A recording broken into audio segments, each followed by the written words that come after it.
بسم اللہ الرحمن الرحیم۔ اللہ کے نام سے شروع جو بڑا مہربان نہایت رحم کرنے والا ہے۔ بدی وہ نہیں جو آپ کو ناپسند ہو، بلکہ بدی وہ ہے جو اللہ کو ناپسند ہو، اور نیکی وہ نہیں جو آپ کو پسند ہو، بلکہ نیکی وہ ہے جو اللہ کو پسند ہو۔ حضرت علی نے فرمایا، جس نے تجھے تیرے عیب بتائے، اگر تجھے عقل ہو تو بے شک اس نے تجھ پر احسان کی انتہا کر دی۔ مایوس وہ ہوتا ہے جو اللہ پر یقین نہیں رکھتا، اور محروم وہ ہوتا ہے جو اللہ کی نعمتوں کا شکر ادا نہیں کرتا۔ صرف پیسے کا ہونا رزق نہیں ہے، نیک اولاد، اچھا اخلاق اور مخلص دوست بھی رزق میں شامل ہیں۔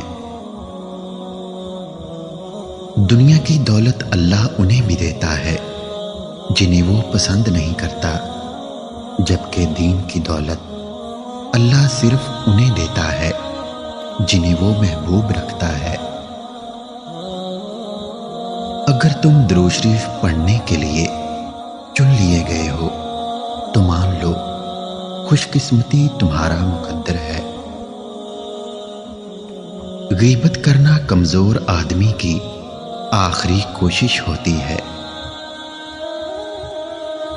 کربلا کا بڑا سبق، مردوں نے حق اور صبر نہیں چھوڑا، خواتین نے حیا اور پردہ نہیں چھوڑا۔ کسی مشکل میں بزدل انسان سے کوئی مشورہ مت کرنا، کیونکہ وہ تمہاری بچی ہوئی ہمت کو بھی ختم کر دے گا۔ حضرت موسیٰ علیہ السلام نے عرض کیا، خدایا میں تجھ کو کہاں تلاش کروں؟ اللہ تعالیٰ نے فرمایا، ٹوٹے ہوئے دلوں میں۔ اگر یہ جاننا چاہتے ہو کہ تمہیں اللہ سے محبت کتنی ہے تو بس یہ دیکھ لو کہ تم کو گناہوں سے نفرت کتنی ہے۔ نصیحت وہ سچی بات ہے جسے ہم کبھی غور سے نہیں سنتے، اور غیبت وہ بدترین دھوکہ ہے جسے ہم پوری توجہ سے سنتے ہیں۔ اپنوں کو ہمیشہ اپنے ہونے کا احساس دلاؤ، ورنہ وقت آپ کے اپنوں کو آپ کے بغیر جینا سکھا دے گا۔ اللہ سے اصل محبت اس کے فیصلوں پر راضی ہونا ہے۔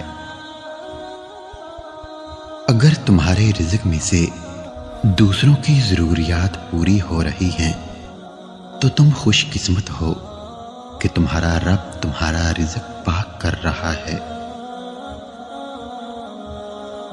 جو کسی کا برا نہیں چاہتے ان کے ساتھ کوئی برا نہیں کر سکتا، یہ میرے رب کا وعدہ ہے۔